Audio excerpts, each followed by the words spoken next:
दोस्तों, जैसा कि आप जानते हैं कि चुनावी हलचल शुरू हो चुकी है, लेकिन ऐसे में हमारे देश की प्रमुख जांच एजेंसी ईडी के द्वारा आम आदमी पार्टी के दिल्ली के सीएम अरविंद केजरीवाल को गिरफ्तार कर लिया गया है। उनकी गिरफ्तारी के बाद सियासी गलियारों में हलचल सी मच गई है और वह लगातार बीजेपी सरकार की कार्यशैली पर सवालिया निशान उठाते दिखाई दे रहे हैं। दरअसल आपको बता दें, अरविंद केजरीवाल पर दिल्ली शराब नीति यानी शराब घोटाले के मामले में साउथ में 100 करोड़ रुपए की रिश्वत लेने का आरोप लगा था, जिसके बाद ईडी ने उन पर जांच बैठाई थी। बाद ईडी के द्वारा उनको 9 बार सम्मन भेजा गया, लेकिन अरविंद केजरीवाल ने सम्मन की वैधता को चेतावनी दे डाली और उस पर सवालिया निशान खड़े किए और उन्होंने एक याचिका हाई कोर्ट में दायर की, जहां पर उन्होंने ईडी के द्वारा भेजे गए सम्मन की असंवैधानिकता पर बड़े सवाल खड़े किए, जिसके बाद हाई कोर्ट ने उनकी याचिका को खारिज नहीं किया और उन्होंने सुनवाई की अगली तारीख 22 अप्रैल अरविंद केजरीवाल को दी।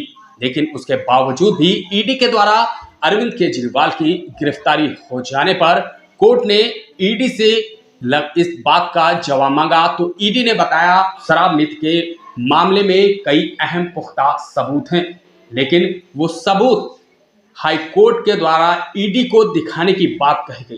दोस्तों, सबसे हैरान कर देने वाली बात यह है कि देश की प्रमुख जांच एजेंसी, जिसको पहली बार कोर्ट में जाकर अपना बयान दर्ज करवाना पड़ा, ये बड़ी ही शर्म की बात है। लेकिन ऐसे में हमारे आम आदमी पार्टी की प्रवक्ता क्या कहते हैं, इनको सुने। आज मैं ईडी से ये पूछना चाहती हूं, ईडी जो भारतीय जनता पार्टी का आज एक राजनीतिक हथियार बना हुआ है, कि ये तो बताइए कि आपकी सैकड़ों रेड के बाद आज आप जो समन पे समन भेज रहे हैं, ये तो आप बताइए कि आपको कितने पैसे मिले, अभी तक कितना पैसा रिकवर हुआ, अभी तक कितना प्रोसीड्स ऑफ क्राइम मिला। जो छापे मारे आपने आम आदमी पार्टी के नेताओं के घर पर, उनके ऑफिस में, उनके लॉकर में, उनके पैतृक गांव में, क्या 1 रुपए की भी पैसे की रिकवरी हुई है? नहीं हुई है। ईडी अपने प्रेस रिलीज में लिखने लायक तक पैसे रिकवर नहीं कर पाई है। मैं तो ये भी कहूंगी कि जितना पैसा ईडी ने अपनी रेड्स में लगा दिया, उसका खर्चा भी रिकवर नहीं कर पाई होगी ईडी। आज तक 2 साल की इन्वेस्टिगेशन में ना ईडी को ना सीबीआई को, सैकड़ों अफसर लगाने के बाद, हजारों रेड करने के बाद, 1 रुपया भी आम आदमी पार्टी के किसी नेता से, किसी मंत्री से अभी तक नहीं मिला है। और यही कारण है कि आम आदमी पार्टी के नेता बहादुरी से डटे हुए हैं भारतीय जनता पार्टी और उनके राजनीतिक हथियार ईडी के सामने। वरना जिन जिन पार्टियों के नेताओं ने भ्रष्टाचार किया है, जैसे ही उन पर ईडी की रेड होती है, जैसे ही उन पर ईडी का केस होता है, जैसे ही उनको ईडी का समन आता है, वो अगले दिन भारतीय जनता पार्टी का पटका पहन लेते हैं, भारतीय जनता पार्टी की टोपी पहन लेते हैं और भारतीय जनता पार्टी में शामिल हो जाते हैं। फिर ईडी जाके कोर्ट में हाथ जोड़ के कहती है, जी हम केस बंद कर रहे हैं, हमारे कागज खो गए, हमारी फाइलें खो गई, हमारे पास कोई सबूत नहीं है।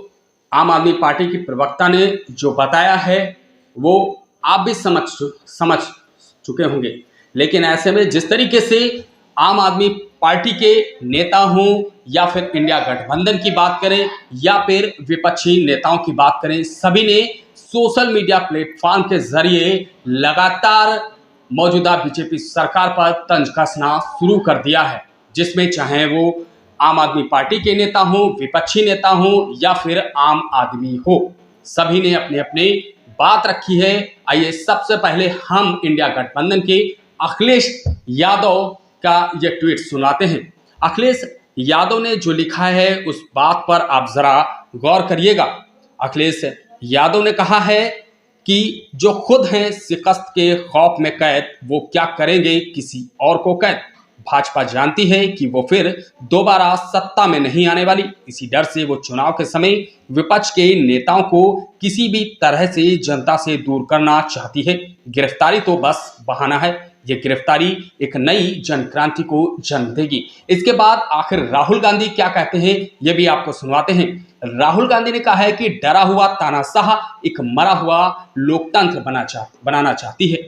मीडिया समेत सभी संस्थाओं पर कब्जा, पार्टियों को तोड़ना, कंपनियों से हफ्ता वसूली, मुख्य विपक्षी दल का अकाउंट फ्रीज करना भी असली सख्त के लिए कम था।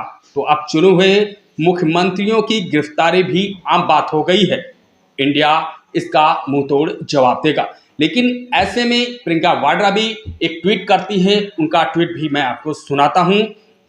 उन्होंने लिखा, चुनाव के चलते दिल्ली के मुख्यमंत्री श्री अरविंद केजरीवाल को इस तरह टारगेट करना एकदम गलत और असंवैधानिक है। राजनीति का स्तर इस तरह से गिरना न प्रधानमंत्री जी को शोभा देता है, ना उनकी सरकार को। अपने आलोचकों से चुनावी रणभूमि में उतरकर लड़िए, उनका डटकर मुकाबला करिए, उनकी नीतियों और कार्यशैली पर बेशक हमला करिए। यही लोकतंत्र होता है। मगर इस देश की सारी संस्थाओं की ताकत का अपने राजनीतिक मकसद को पूरा करने के लिए इस्तेमाल करना, दबाव डालकर उन्हें कमजोर करना लोकतंत्र के हर उसूल के खिलाफ है। देश के विपक्ष की सबसे बड़ी पार्टी कांग्रेस के बैंक खाते फ्रीज कर दिए गए हैं। तमाम राजनीतिक दलों और उनके नेताओं पर ईडी, सीबीआई, आईटी का दिन रात दबाव है। एक मुख्यमंत्री को जेल में डलवा दिया गया है। अब दूसरे मुख्यमंत्री को भी जेल ले जाने की तैयारियां हो रही हैं। ऐसा शर्मनाक दृश्य भारत के स्वतंत्र इतिहास में पहली बार देखने को मिल रहा है।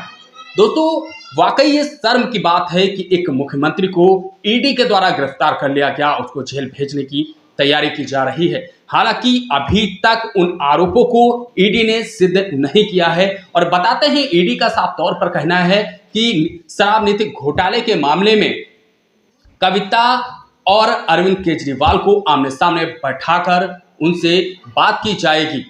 आखिर ऐसी कौन सी बात है, आखिर ऐसा कौन सा दबाव है जो ईडी इस तरीके से कार्य कर रही है।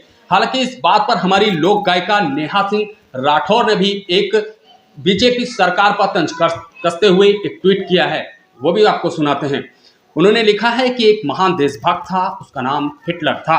वो जर्मनी में रहता था। पूरी जर्मनी की जनता उसकी भक्तों को एकदम पसंद नहीं था कि कोई हिटलर की किसी नीति की आलोचना करे, क्योंकि वो एक महान देशभक्त था।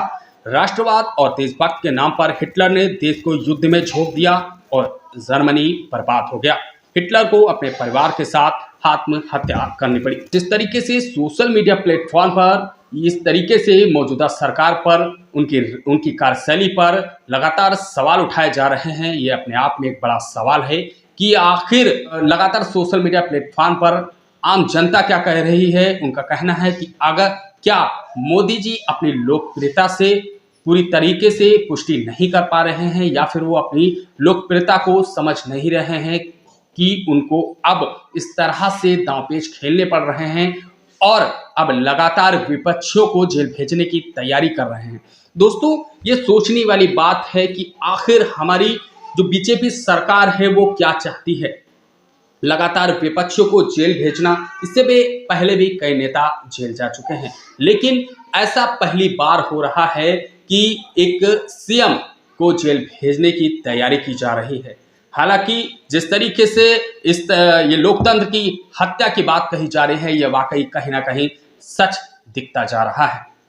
दूसरी ओर जिस तरीके से जनता का कहना है और जिस तरीके से सोशल मीडिया प्लेटफॉर्म पूरी तरीके से भरा हुआ है कि आखिर हमारी भारतीय स्टेट बैंक यानी इलेक्टोरल बॉन्ड की भ्रष्टाचार के खुलासे हुए थे, आखिर उन खुलासों पर ईडी ने क्या कार्रवाई की, कितने लोगों पर जांच बैठाई और कितने लोगों से पूछताछ की, यह अहम सवाल है। दोस्तों, जिस तरीके से हमारी जो राजनीति है, आखिर उस राजनीति को क्या हुआ है ये आप समझ सकते हैं। क्या इस तरीके से चुनाव लड़ना चाहिए? क्या आपको अपनी कमजोरी लग रही है? अगर आपने कोई अच्छा वर्क किया है तो जनता आपको जरूर चुनेगी, आपको कोई हराने वाला नहीं होगा। ऐसे में जिस तरीके से आज अरविंद केजरीवाल की गिरफ्तारी हुई है, उसमें आम आदमी पार्टी के अलावा कई विपक्षी नेता, इंडिया गठबंधन और देशवासियों में भी गहरा आक्रोश देखने को मिल रहा है। दोस्तों, अगर आपको हमारी बात अच्छी लगी, ये खबर अच्छी लगी, तो हमारे खबर के कमेंट बॉक्स में जाकर अपने विचार व्यक्त कीजिए और हाँ, मुझे आगे बढ़ाने के लिए हमारे ज्वाइन बटन को जरूर ऑन कीजिए। जय हिंद।